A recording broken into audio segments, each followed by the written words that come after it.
Jean le Pâtre. Jean le Pâtre de Ginestous, dans le canton connu de tous, vient de mourir sans agonie. Il avait 87 ans. Tous ses cheveux, toutes ses dents, et dans son genre du génie. Son goût qui jamais ne changea, 6 ans il lui faisait déjà suivre le berger de la ferme, qui, comme un roi son héritier, l'initiait au dur métier, en lui disant « Sois bon et ferme. Chaque matin, en te levant, consulte le ciel et le vent. Puis choisis bois, lande ou prairie. Sache que l'erreur d'un jour peut compromettre sans retour ton renom et ta bergerie. Aide-toi d'un chien fort et doux, capable d'imposer au loup et de les tenir en haleine, mais incapable d'arracher à la brebis qu'il court chercher même un léger flocon de laine. Et puis des conseils répétés pour les hivers, pour les étés, pour l'achat, la vente, la tonte, des remèdes pour tous les maux, des proverbes en 4 mots, le tout orné de plus d'un conte.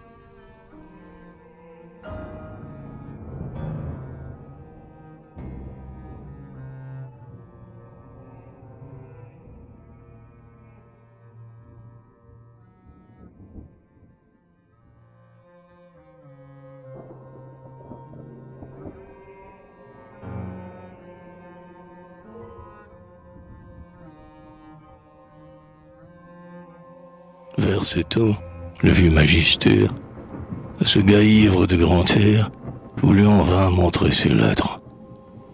L'esprit de Jean était rétif et s'envola inattentif, tout instant par les fenêtres.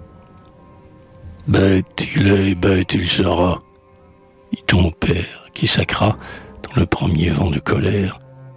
Mais, malheureux, il faut manger. Que veux-tu donc être, berger ? Sois berger, si ça peut te plaire. Berger. Il le fut dès ce jour, avec bonheur, avec amour, berger sans relâche et sans trêve, berger de vaches et de veaux, de chèvres par monts et par veaux, puis berger de moutons, sans rêve. Large chapeau, long sarrau gris, des sabots à ses pieds meurtris, le foie comme un sceptre en sa droite, sa miche ronde sous le bras, et son grand chien jaune à poil ras suffisait à son âme étroite. Ses frères s'instruisaient un peu. Le cadet allait au chef-lieu, entrait même au grand séminaire. L'aîné, Pierre, se maria. L'un labora, l'autre pria. Jean fut berger à l'ordinaire. Par la pluie et par le soleil, que le mont fut sombre et vermeil, et la plaine fleurie ou morne, il fut berger. Toujours berger, sans même un désir de changer, immuable comme la borne.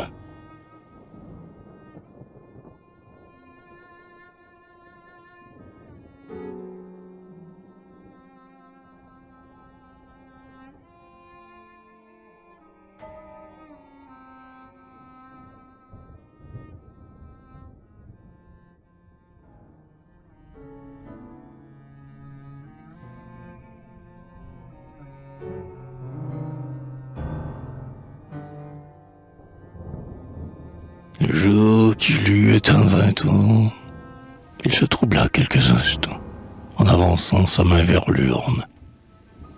Et il s'était bien confessé, par le sort il fut laissé à sa montagne taciturne. Un flot de rubans au chapeau, il retourna vers son troupeau, qui vers lui bêlait de tendresse. Et 15 jours l'écho des bois répercuta sa rude voix, clamant des hymnes d'allégresse. Non pas des chansons de conscrits, mais des psaumes latins, appris lambeau par lambeau à l'église, et qui, sur nos sommets déserts, faisaient des sauvages concerts, mêlés aux plaintes de la bise. Et depuis lors, nul incident dans cette vie. En dévidant le fuseau des jours monotones, il vécut sur les monts fleuris, les durs ajoncs, le chaud maigri. Été, hiver, printemps, automne.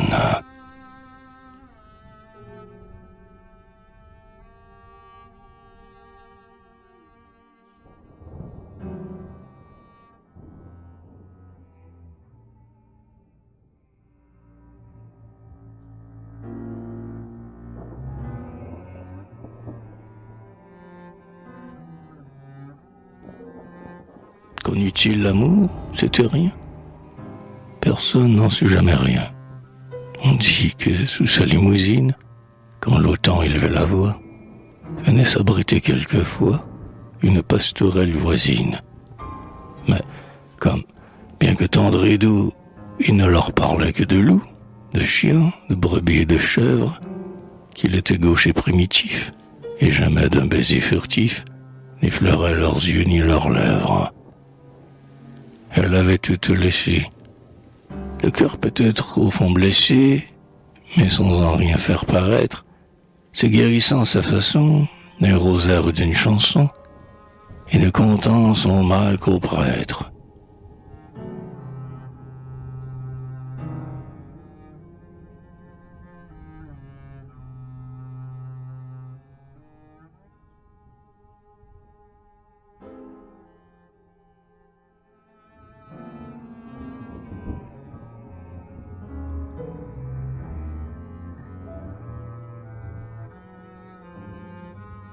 Ah, ce prêtre, du ciel tombé, ce frère cadet, notre abbé, comment nos fermes on le nomme, ce conseiller, ce protecteur, ce suprême consolateur, moins que Dieu, mais bien plus qu'un homme.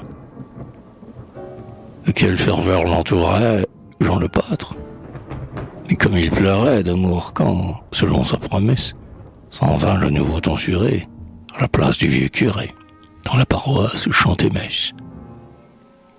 Quelle fête de le revoir, une fois l'an, surgir tout noir sur les monts de bruyère rose, baigner en moutons, ruches et bœufs, embrasser ses petits-neveux et sourire aux aïeuls moroses.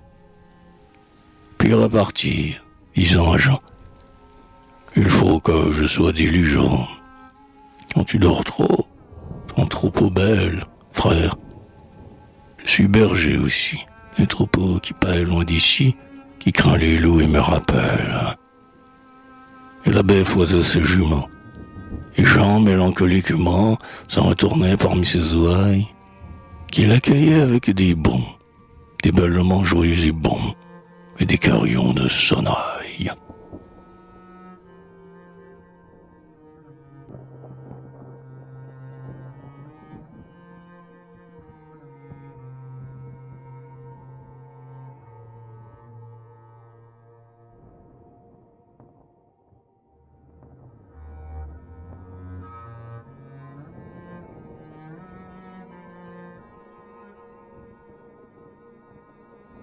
Et les ans s'en allaient pourtant, comme l'eau qui coule en chantant, des hauts plateaux vers la rivière. Les vieux mouraient, petits-fils grandissaient, par d'autres suivis, bruns de chanvre en la chenevière. Alors, voyant blanchir ses cheveux, Jean ne songeait qu'à ses neveux, les amenait dans les bruyères, leur fabriquait mille joujoux, cages d'osier, bâtons de houx, et chars à charrier des pierres. Cherchant auquel d'entre eux céder, les ciganeurs de commander, après sa mort moutons et chèvres, à qui transmettre ses leçons, sa panetière et ses chansons, et la trompe où soufflaient ses lèvres, à qui donner aussi le bas, qu'il cachait avec soin là-bas, dans un mur de sa bergerie. Le bas de laine où tous les ans tombaient quelques écus luisants à la joyeuse sonnerie.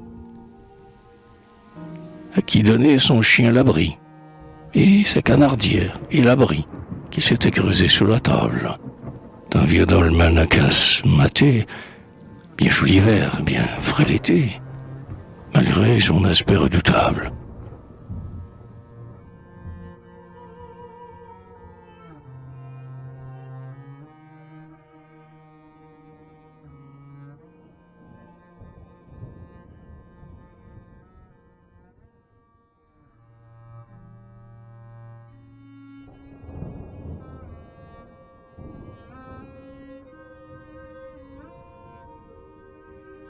Quand il eut fait choix enfin, lui, roi des bergers, des dauphins, sans lui céder le sceptre encore, il se sentit plus rassuré et, d'un gros souci délivré, chanta d'une voix plus sonore. Et puis ce fut un beau vieillard, le premier de tous dans son art, et qu'on venait de 4 lieues, quand dépérissait un troupeau, consultait, la main au chapeau, au milieu de ses landes bleues. Un vrai mage de l'ancien temps, lisant dans les cieux éclatants les jours sereins et les tempêtes, et trouvant contre les douleurs des remèdes parmi les fleurs qu'abroutaient en passant ses bêtes. Religieux à sa façon, par le cœur, non par la raison, se figurant une autre vie par des pâturages verts qui ne flétriraient nuls hivers, il errerait l'âme ravie. Suivi de longs troupeaux bêlants qu'il promènerait à pas lents, sans craindre ni loup ni vipère, et ramènerait au bercail, en passant sous un beau portail, où les compterait Dieu le Père.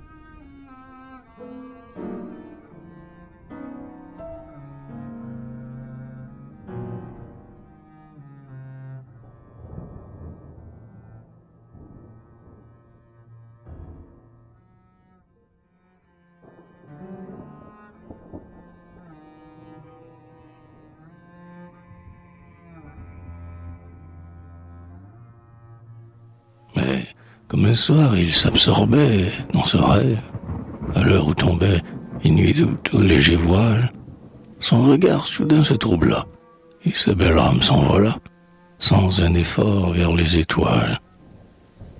On le trouva le lendemain, son chien au pied, sa trompe en main, rigide et froid comme la pierre. Son troupeau bêlait alentour, la louette chantait le jour, mais Jean n'ouvrait plus sa paupière. Jean le pâtre de Ginestus, dans le canton pleuré de tous, fut couché dans le cimetière. Mais son esprit habite encore la lande aux fleurs de pourpre et d'or, où s'écoula sa vie entière.